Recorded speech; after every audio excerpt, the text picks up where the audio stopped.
Hey guys, and welcome back to my channel. But in case this is the first time you're stopping by, my name is Gina and I'm a wife and mother from the Midwest, and I enjoy cooking fresh meals for my family, and sometimes I make videos of my recipes and I post them here on YouTube.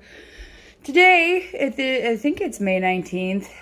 Does anybody know what day it is anymore because of this COVID quarantine? I don't know. I think it's May 19th. It's Tuesday or Monday in May. Anyways, and it's cold is what my point is that it is almost June and it is still freaking cold here in Chicago. It has poured like profusely the last few days, and we had our basement flood, and I am in the mood for some comfort food. And for me, 90% of the time, comfort food equals cream soup. I don't know if that's a Midwestern thing or if that's a Gina thing or what, but I wanted some potato soup, loaded baked potato soup. I guess it's not baked because I'm not going to bake the potatoes, but you get what I'm meaning. This is very similar to the soup that they serve at Outback Steakhouse, but after you have this homemade version, you're like literally never going to want to eat the other kind ever again because it tastes canned almost. This is super fresh, super easy, super fattening. Not going to lie, this is definitely not a health food, but it is easy and I have all the ingredients on hand. So without further ado, let's go ahead and jump on in. I think I need to wipe my camera. Is that better? A little bit. First thing you're going to need is 8 russet potatoes, and these are smaller ones. If you can see from the reference of the size of my hand, these are about as long as my fingers. So if you have larger ones, like the big fatties, go ahead and do 4. Or if you have Yukon Golds, I would say it's 2 Yukon Golds per potato. So you have to kind of figure that out, but it is delicious with Yukon Golds as well. So either russet or Yukon Gold, you want a high starch content. Then we are going to be cooking up an entire package of bacon. Some recipes just use it a little bit as a small garnish, but we like bacon in our household, so I'm going to cook the whole thing. We're going to be using a small yellow onion today, and you can use whatever onion you want as long as it's not red. And I would say that it probably equates to about a 1/4 cup, so definitely a small onion. You don't want this to be an oniony flavor just to add depth to the soup.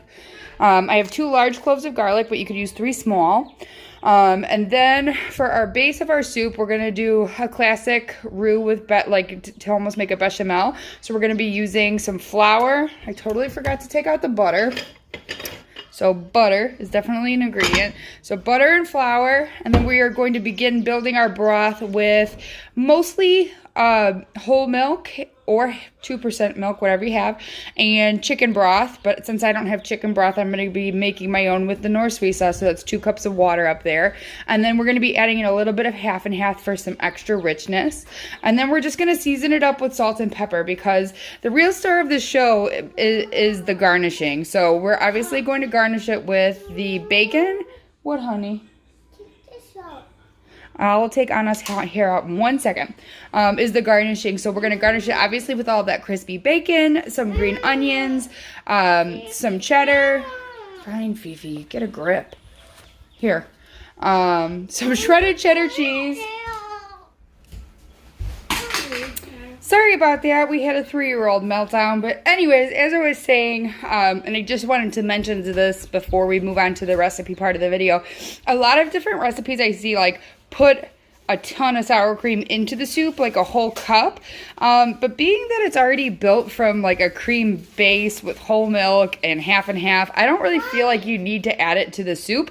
So I use the sour cream as a garnish at the end. So we'll put that on top with the green onions or chives, whatever you can get your hands on, your cheddar cheese and your bacon.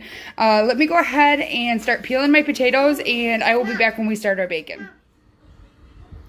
Okay, so I've got my potatoes diced up, and I'd say these are about 1/2-inch pieces, little cubes. And the way I ended up getting those was by taking each potato and cutting them in half lengthwise, and then taking each half and then slicing it into 3 pieces, and then just running my knife horizontally over it. And of course, you'll have to, check with your size of potatoes, how many cuts you're going to have to make. But that's a pretty good pattern to refer to in regards to getting them uniform in shape and size, because we are going to be boiling these directly in the broth because I don't like to have more than one pan when possible. So we want them to cook evenly, and you don't want to cut them too small. Some of these turned out a little bit too small, but that's okay because these will break down into the broth, making it have a potatoey flavor and be thicker. But if you have them all teeny tiny, they're going to break down and you're going to have like mashed potatoes, and it's going to be kind of gross. So anyways, I have my whole pound of bacon here, and I diced it up just by slicing it horizontally down the entire package. And then I have a large soup pot, and this is not hot yet. This is my bacon trick, guys. So you're going to dump the bacon into the cold pan, and you're going to go ahead and turn it on medium. And as the pan heats up, it is going to start to liquefy the fat, and you'll notice that I didn't put any type of grease in there. And I have stainless steel pots and pans, so I should definitely be putting grease if I don't want it to stick, right? Nope, not with this trick, because as the pan slowly heats, as I mentioned, it's going to render the fat, so the bacon will cook in its own grease, and you don't have to add any additional oil or butter or anything like that. So I'm going to let this go until it's nice and crisp, and then I'm going to remove it to paper towel to cool. And while that's happening, I'm going to go ahead and dice this potato up, of course, and then I'm just going to go ahead and do a fine dice on our onion and mince up our garlic, and then we'll be rocking and rolling, guys. Alright guys, so our bacon is about done. It's not completely done yet, and I wanted to jump on quickly to discuss something with you, because you do have two options here. So this is very fatty bacon that I had this time, because the only one that I was on sale was like some off-brand. There's a lot of shortage of meat here in the Midwest, so this is what I could afford and what I could buy. So I am not going to have to add butter to my pot, because I'm going to be using the reserved bacon fat, because that will add bacon flavor to our soup. But if you prefer not to do that, you can completely drain your bacon grease and not use it, and you could use a 1/4 cup of butter in lieu of the bacon grease, which I'm going to be using, because you need to have equal amount of fat to flour in order to make your roux, so you can end up turning your milk into almost a bechamel sauce. So I just wanted to jump on and mention that to you. And I also did want to add that I did crack some black pepper in here on my bacon, just because that's an extra touch I like to add, so you could go ahead and do that if you want. I'm going to let this go for a little bit longer because we like our bacon nice and crisp. I do not enjoy chewy bacon, especially if like the fat curls are still white. That really grosses me out. So I'm going to let that go. I've got my paper towel lined bowl. I'm going to use a slotted spoon to remove this to here to drain. And then I have my onion diced up, and I have it diced fairly small, guys, because we don't want the onion to become like known that it's in the soup. It's just a flavoring agent. And then I have my garlic diced up here. And then I'll mention these measurements right now just in case I forget later. For the magic of TV, if you will, I went ahead and pre-measured out my milk. So this is 2 cups of whole milk and 1 cup of half and half. And then I have 2 cups of water here with 2 teaspoons of Nor Suiza, but this could be substituted for 2 cups of chicken broth or chicken stock, whatever you have. And then I'm going to be adding in 1 teaspoon of salt to our chicken stock liquid, so that way we don't have to worry about adding it later.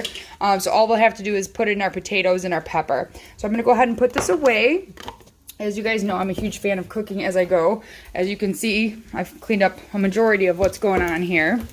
I did grate my cheese and I put it back in the fridge because I didn't have enough pre-grated cheese, and unfortunately I don't have like a real cheese grater unless I want to pull out my whole food processor, which was such a small chunk. So I just used this microplane right here, and it worked okay. They're just super fine shreds. So if anybody who's watching this is one of those people that sponsors YouTube people or sends them some stuff, send me a cheese grater. Your girl needs a cheese grater.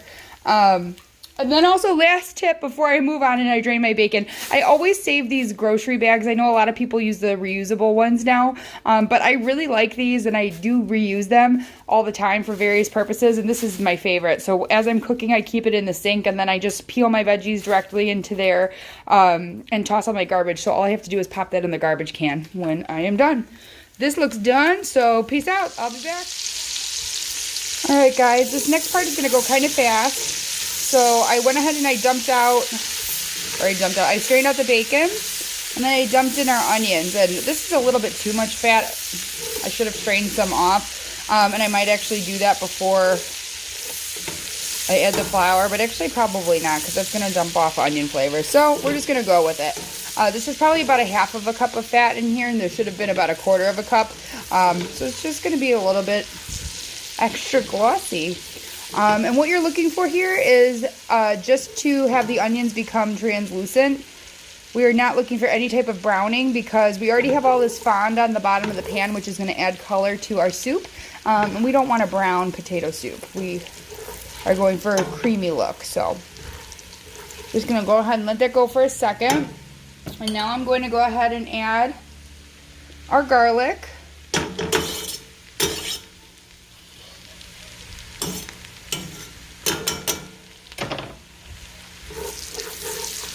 I'm just going to let that go for a second. You don't have to have bacon, honey. I'm making soup for dinner for Daddy and for me. And I think your Tio is coming over.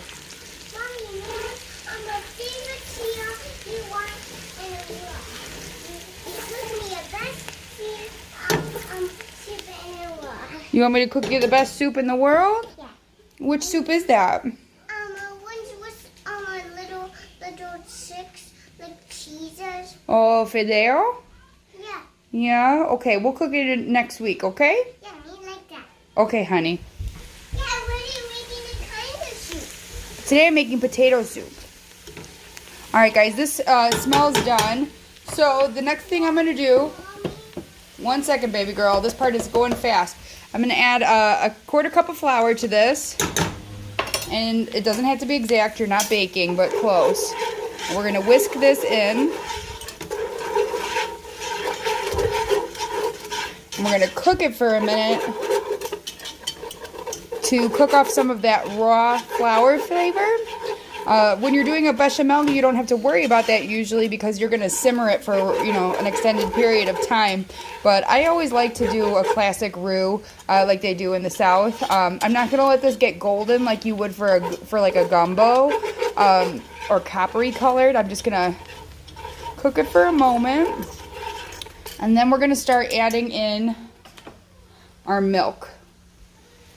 So that looks pretty good. So I'm just going to add in a little bit and then whisk. And bear with me, guys. Doing this with one hand is a little hard. But you just want to add a little bit at first because you don't want to risk any chance of having clumps of flour in your soup. So as you can see, this is thickening up. Nice. And now I'm going to add a little bit more, probably about another third of our milk.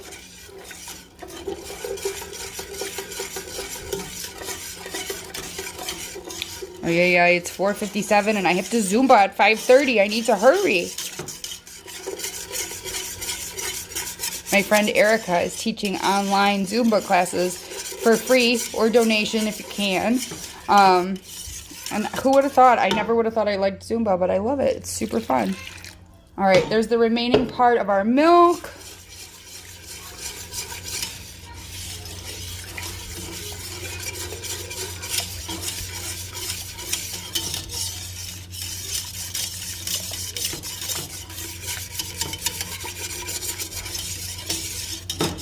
Perfect.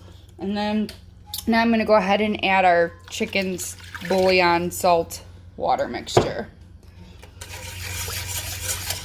I have this in a really deep pot because I don't like to dirty my stovetop from whisking so vigorously. This looks a little watery right now, but don't worry. This is going to thicken as it cooks. And we might end up even adding more water in because we're going to be adding in our potatoes next. And as I mentioned, some of those are going to break down and add to the girth of the broth. And right now I'm just scraping the bottom, trying to get up all of those brown bits of bacon. And in case I didn't mention it yet, in this video, the brown bits of flavor that are stuck to the bottom of the pot are called fond, F-O-N-D. And I just thought I should mention that. All right, now we're going to dump our potatoes in. Don't worry if they're oxidizing a little bit. It's not going to matter. If that bothers you, you could always put them in a bowl of water while they're sitting. But for me, it is not a problem. So here we go. Mixing in our taters. We're still on medium heat. We don't want to raise this up because you can scald the cream that's in here or the milk. And nobody wants a burnt cream soup. Perfect. I'm going to go ahead and, leave this on medium heat. I'm going to throw some cracks of black pepper in there, but if you're measuring, I'd add about 1/4 teaspoon in there. And then if you're choosing to add any additional spices, you are welcome to at this point. But this is what I'm going with. So I'm going to go ahead and let this simmer once it comes to a simmer over medium low for probably like 15 or 20 minutes until the potatoes are tender, and then we'll be ready to go. So I'm going to get this cleaned up, hit my Zumba, dice up my green onions, and I'll be back to show you the finished product in the pot and on the table. I wanted to jump on and post a really quick update. I ended up adding 2 more cups of water because mine was thickening up super fast. So this looks a little bit better. I just thought I should mention that. So mine's now coming to a simmer. So I'm going to have to let this go, as I mentioned, 15-20 minutes or until the potatoes are soft. And stir it occasionally. Yeah. Alright guys, so these have been simmering. I went ahead and I checked a potato with a fork to make sure that they're tender. And then I just wanted to mention that this stuff is optional. If you like chunkier soup like this, you can just leave it. But I like to go ahead and take my potato masher and just give it a couple of mushes. Because I feel like it lends to the texture of the soup. I'm going to add a little bit of water because it's a little bit thick. Probably about another cup. Or you could use milk. And then we're going to go ahead and serve it up. So that's that, guys. And do you pedal? All right, guys. I don't know if we're going to get a live taste test from Daniel because he's working on the bathroom right now. We're currently remodeling our bathroom, and it has been a long process. So I just wanted to jump on and show you what it looks like when I garnish it up. So I've got some shredded cheddar cheese. I got the bacon bits, a little bit of green onion, and a little dollop of sour cream. And I just have to tell you guys, this is one of my absolute favorite comfort foods. It is so delicious. Perfectly creamy, perfectly seasoned, exact perfect amount of salt. I didn't add any more salt. Just pay attention to the extra water that I added, but of course that's a personal preference. And then I'm just serving it with some fresh bread with some butter to dip, you know, because carbs on top of carbs. Who doesn't love that? I really hope you enjoyed my video on how do I make 1 pot baked potato soup. Wow, that was not correct English. 1 pot loaded baked potato soup.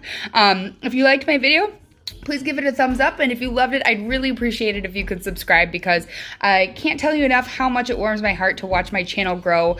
I still can't believe you guys watch my little videos, and I really get a kick out of it. So go ahead and hit the subscribe button, and thank you for stopping by. Have a good night. Can you say good night, Olivia? Good night. And good night, lips. Good night what? Good night, lips.